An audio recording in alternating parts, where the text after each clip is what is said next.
Welcome again to the Automotion Components video, and this time I'm going to be discussing the Automotion Components X-Rail system.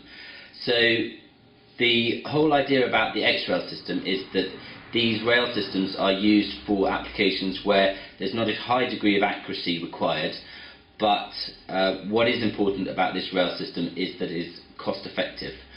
So I'd also like to introduce you first of all to the fact that there are two different materials here, and there's the standard zinc plated steel, which you can see here, but the nice thing about the X-Rail system is it also comes in a 316 grade stainless steel, and that's very useful for outdoor applications and washdowns. So what we have here is the three different sizes of the X-Rail. So this is the smallest, this is the size 20 X-Rail. And then we step up to the size 30, so that's getting a little bit more chunkier, can take quite heavy loads. And then we're talking about the much larger size 45, which is pretty heavy duty. What happened first with the X-Rail system is that the system was made in one profile only, which was what I call the T-rail version. This is where the slider is enclosed is retained within the linear rail system. But what was apparent after a period of time is that some people also wanted to have the same master and slave rail combination as the compact rail system has. So what we then brought out a little bit later on was the slave rail, which is much more of a channel, and this will allow the sliders to move and take account of any misalignment in the structure. But quite a lot of people just simply use one or two of these standard T-rails, but for other applications some customers like to use a T-rail and a U-rail. We aim to stock all of this linear rail system and sliders. We have a large stock here in the UK. This linear rail system is supplied in 1, 2 and 3 metre sections. Typically it has a hole pitch, well it does have a hole pitch of 80 millimetres. And it's a very easy running sliding system. So this is quite unique, that the sliders, so there are two sliders here. There's a low profile slider here, and there's a sort of a standard duty slider. But what's quite interesting about these slider systems is that they are based on two fixed bearings, which are these ones here, and one eccentric bearing. The nice thing about that being is with simple use of a key, we can adjust the preload on the eccentric bearing to push it against the rail, and this will make it stiffer or to run more freely.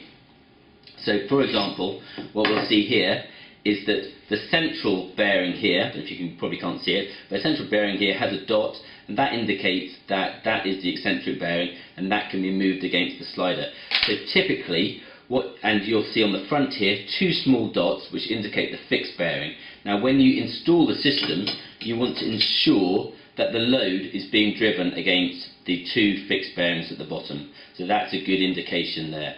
So very, very simple to use, and off you go. So typically, the rails, we prefer to have the rail systems installed in this plane because the radial loads that it can take are much greater than the axial loads. So that's a preferable option. Just to give you an idea, in terms of the steel, so this is the steel 30mm linear X-Rail system, that's about £34 a metre, and the sliders, these particular sliders here, are about £40 each. In terms of that, in stainless steel, the rail will be roughly double that price, but the slider only an extra 50%. So probably for a stainless steel slider, you're talking about £58, something like that. So again here, what we're showing on the size 45, and this is the stainless steel version, we are showing here the two different types of sliders, and then we've also got here the U version. Now just out of interest, the U version only has one slider, because you can't use these lower profile sliders inside the U channel because the slider body would bottom out on the top of the rail.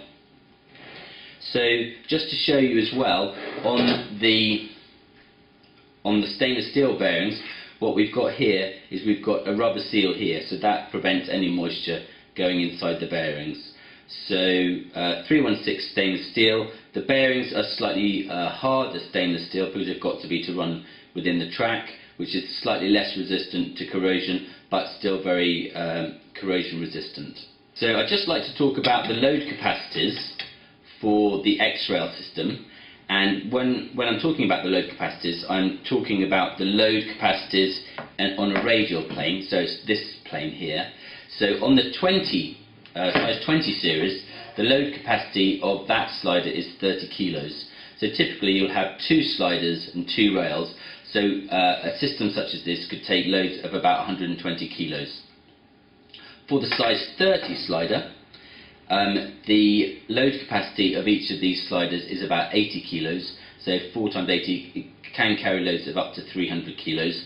And then for the very large size 45, each one of these got 160 kilos capacity, so you can put about half a ton. That's on 4 sliders. Now clearly if you want to have more sliders, then the system can take the greater load.